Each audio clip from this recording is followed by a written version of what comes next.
The coaching leadership style is one of the 6 styles based on emotional intelligence, defined by Daniel Goleman. By watching this video, you will learn what coaching leadership is, together with the advantages and disadvantages of this style. We teach you the elements of coaching leadership, as well as a few tips on how to become good at it. Coaching leadership is when a leader coaches team members to develop themselves. Coaching leadership focuses on improving employees to become better individuals and professionals in the long term. Coaching leadership can be difficult and time-consuming. We often limit coaching to the world of sports, despite its numerous applications in other areas of leadership. Coaching leadership has the power to influence ordinary people to do extraordinary things in sports, business, institutions, sales, and many other fields. Coaching leadership is explained by Daniel Goleman as a method of developing team members over time, even if the short-term results drop. This creates engagement, builds relationships, and improves the future output of the team member being coached. Before we go through the elements of coaching leadership, please take the opportunity to like this video and subscribe to our channel, we'd really appreciate it. Coaching is an art. It is complex, and it is easy to fail at. Some key elements and characteristics are required in order to create a success-enabling platform. Coaching leadership depends heavily on the leader's ability to direct and support. Collaboration. A coach won't create a successful team if the team doesn't collaborate. It's less about maintaining hierarchy and status, and more about supporting what's best for the team.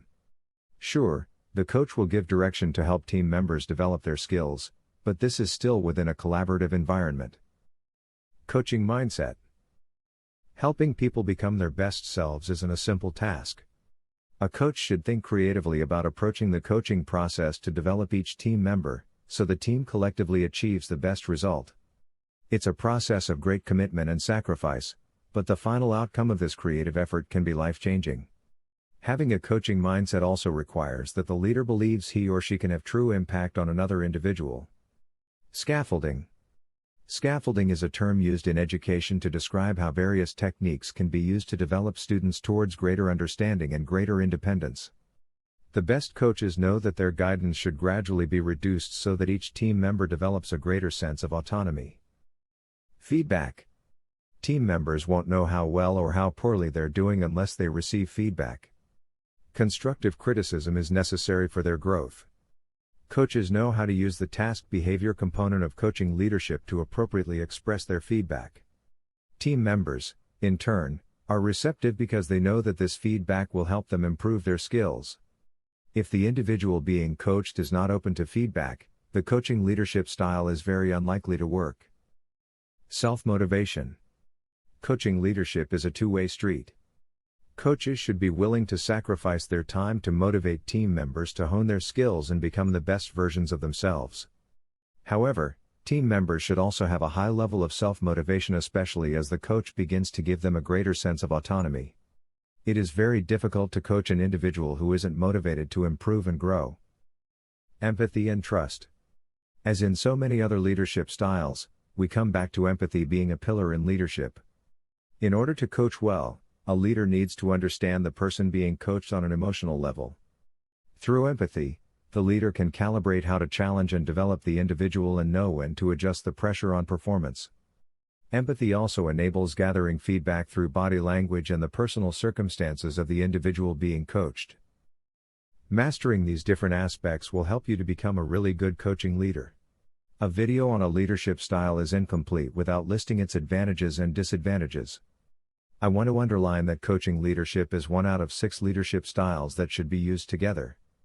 If you use only one of the 6, you will set yourself up to fail since different situations will require different leadership styles. If you like the idea of coaching leadership, be sure to watch our full video on the 6 leadership styles. There is a link in the description and the end of this video. The pros of coaching leadership. People enjoy working with coaching leaders. Coaches help people improve their skills so that they can perform at their best. Therefore, coaching leaders can create a work environment where people are highly motivated, eager to learn, and willing to collaborate. People enjoy being at work, which results in low employee turnover. Coaching leads to clear expectations. Team members don't have to guess what they're required to do. With the coaching leadership style, their coach makes expectations clear and guides the team members towards developing the skills needed to accomplish their tasks and long-term goals. Having that support makes meeting those expectations easier. Coaching gives an organization a competitive advantage. Coaching leadership requires a lot of personal mentorships to develop each team member's skills appropriately. As team members learn, they become more productive and are more likely to provide mentorship opportunities to others. In essence, people who have a coaching leader often become coaches themselves. This benefits the organization in the long term since a highly engaged and highly skilled workforce is a definite competitive advantage. Coaching can identify weaknesses and transform them into strengths. It may seem reasonable to argue that it's best to focus on a team's strengths and use them to the organization's advantage. However, a team's weaknesses can threaten everything an organization has built. Hence, the weaknesses also need to be addressed. Coaching leaders can quickly identify a team member's weakness and implement a plan to transform it into a strength or create awareness of the weakness so consequences can be limited. That's quite an impressive list of advantages. Let's also take a look at the negatives of coaching leadership. Before continuing, please like this video and subscribe to our channel, that way you won't miss any of our future videos. The disadvantages of coaching leadership. Coaching requires patience and lots of time. Imagine providing personal mentorship to a team of 100 people. Not only is it time-consuming, but it also requires a lot of patience. Managers often have too little time to complete their assigned tasks, much less to help each team member improve their skills. With this in mind, you must set a clear scope before deploying the coaching leadership style. One approach can be to coach the coaches of the future and thus create a spreading effect not requiring your personal involvement later. Prioritize who to coach. If you try to do everything at once, you might get zero impact in the end. Coaching is difficult. Few people are genuinely effective coaches. It requires confidence, experience, and the ability to give meaningful advice. Those who do it ineffectively threaten the growth of an organization. There is hope though, since you can learn how to become a better coach by using specific techniques and avoiding known pitfalls. Coaching is a two-way street. The coaching leadership style will only work if team members are committed to the process. Too much responsibility rests on the leader's shoulders if they aren't. There should be a strong commitment to collaboration and self-development early on in the coaching relationship. The person receiving the coaching must be motivated to develop and be willing to receive feedback. Coaching without good chemistry can impact progress. The team and the leader should work well together for the coaching leadership style to be effective. Before pairing up people for coaching, consider personality, experience, and what's really important for that coaching setup. Did you ever receive negative feedback from a person you don't respect?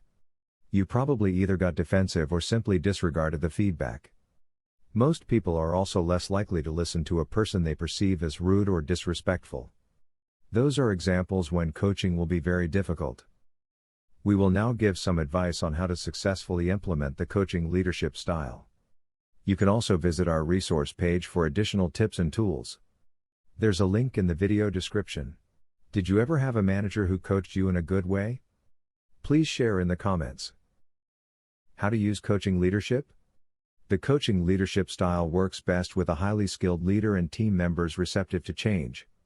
Coaching leaders work well with employees who are willing to improve their skills to become better and more effective in their roles. To begin with, the coaching leadership style is for specific situations.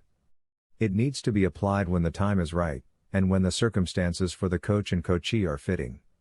In other situations, you'd be better off using affiliative, visionary, or democratic leadership, for instance.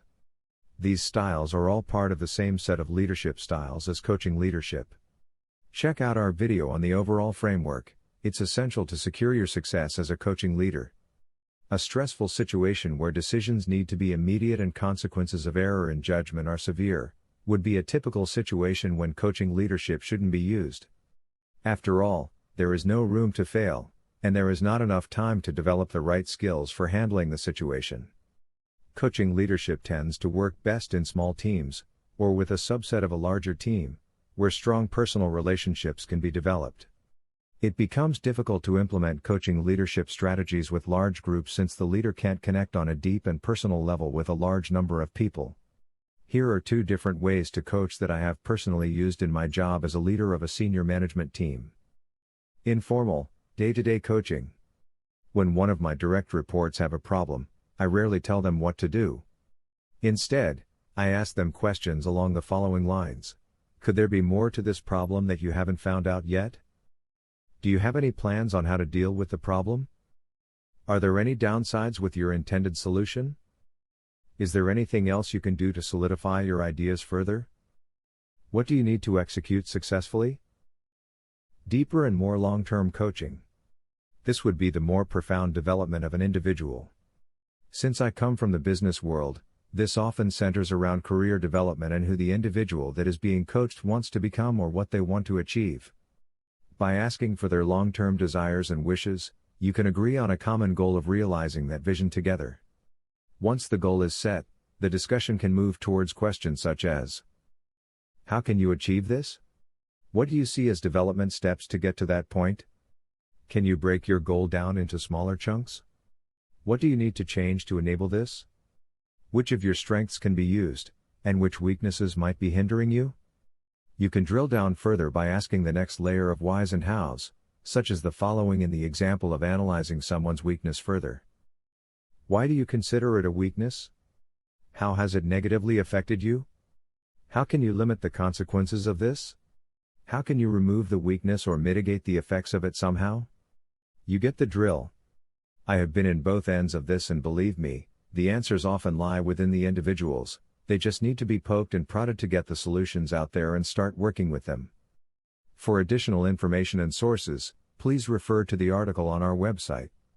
There's a link available in the video description. Please make sure to watch the video on the 6 leadership styles by Daniel Goleman. It is by far the best and most useful leadership styles framework I have ever used in my career as a senior leader.